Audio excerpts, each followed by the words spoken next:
How much time do you spend every day working on your dream? In the last 90 days, how many books have you read? In the last year, what new skill or knowledge have you acquired? What kind of investment have you made in you? You don't want it badder than you want to party. You don't want it as much as you want to be cool. Most of you don't want success as much as you want to sleep. Some of you love sleep more than you love success. And I'm here to tell you today, if you're going to be successful, you gotta be willing to give up sleep. There is no shortcut. There is no hack. There's no sweatless solution. You're gonna have to work. There is always weakness to work on. Always. A lot of them. Why would we allow ourselves to make easy excuses? Why would you allow that? Are you going to make today count? Because that's all you can control. And that's all that matters. It doesn't matter where you start, guys. It doesn't matter what talents you're born with. It's about where you finish. And this race isn't over. It's not over. You could still come in first in the marathon. But you gotta start today. You gotta start now. You have everything you have. Everything you need is inside you. But I realize that doesn't mean just because you don't think you're good enough doesn't mean you can't be good. Doesn't mean you can't be great. Doesn't mean you can't carry on. But it's not gonna always be like this. Your condition is not your conclusion. Nothing is impossible. So you have to decide before you leave, what's that first thing that's been impossible for you?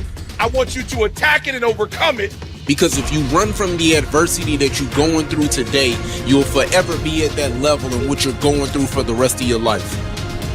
One day you'll look back on your life and appreciate the struggle and have nothing but gratitude for everything that happened along the way. And you come to recognize that in return, you're given the chance to earn the greatest edge of all, and one that can never be taken away.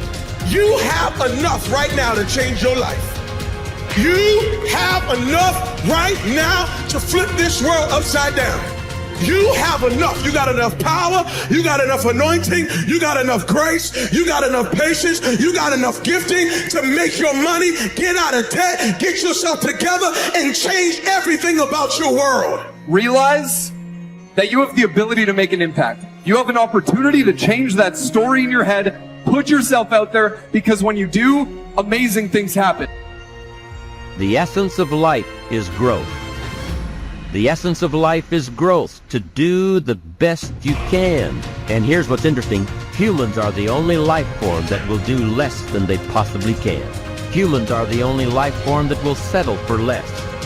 Every other life form except human beings strive to its maximum capacity. How tall will a tree grow? Approximately as tall as it possibly can. You never heard of a tree growing half as high as it could. No, trees don't grow half. Trees send their roots down as deep as possible, stretch their limbs up as high as possible, produce every leaf possible and every fruit possible. As a matter of fact, you never heard of a human physically growing half. We keep growing until we're done. Now that's a part of life we can't control. It's genetically coded. And that's probably why we keep growing till we're done. Because we can't control that part. It's the rest of our growing that we control. The growing of our minds, the expansion of our minds, that we can control. And that's what tends to get away from us. All life forms inherently strive to their max except human beings. Now, why wouldn't human beings strive to their maximum possibility? Here's why. Because we've been given the dignity of choice. It makes us different than alligators and trees and birds. The dignity of choice makes us different than all other life forms. And here's the choice: to become part of what we could be, enough to get by, or to become all that we can be. My best advice for you is to choose the all. Earn all you can, make all the friends you can, read as many books as you can, develop as many skills as you can, see as much as possible, do as much as possible, make as much fortune as possible, give as much of it away as possible. The max. There's no life like it.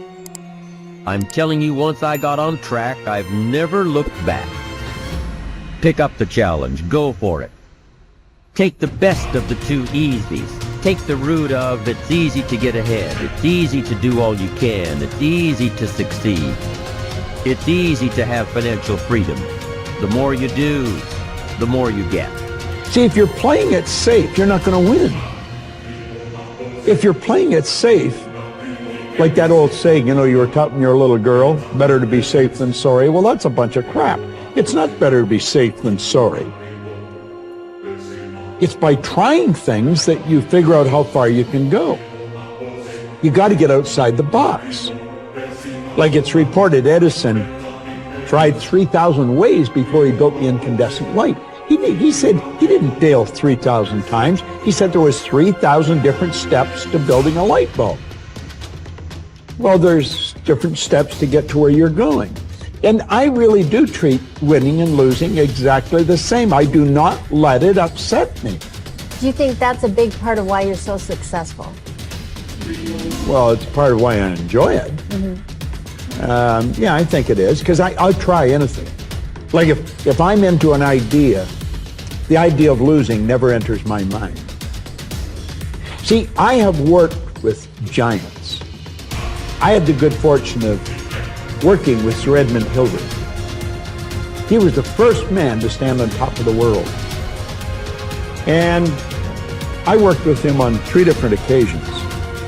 And the only difference in Ed Hillary and Bob Proctor is in his size.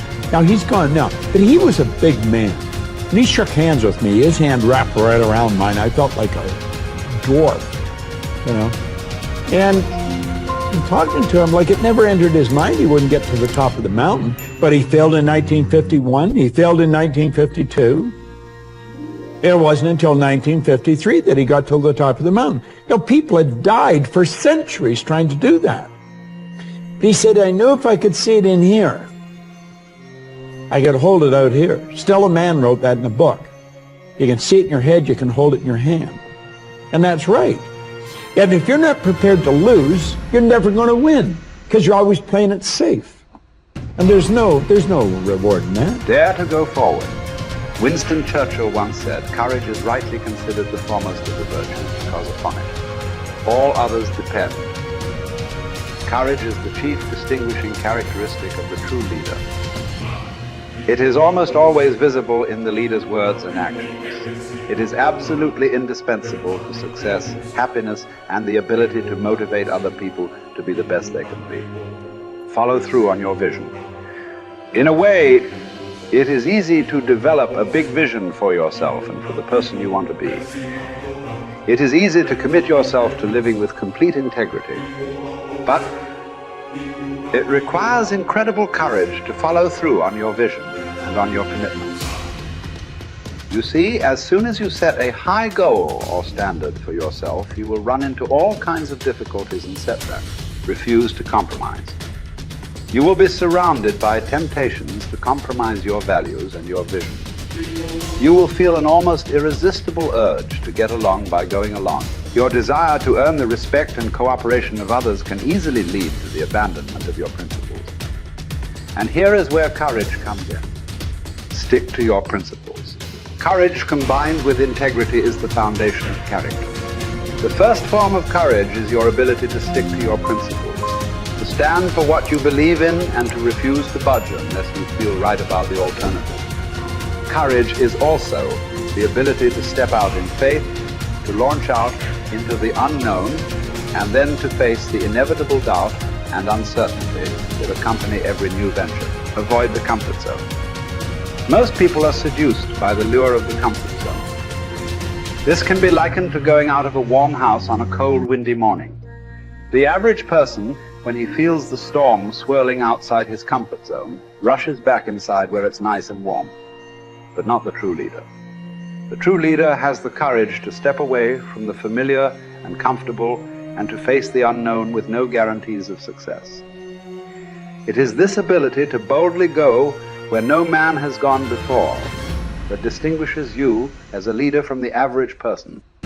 This is the example that you must set if you are to rise above the average.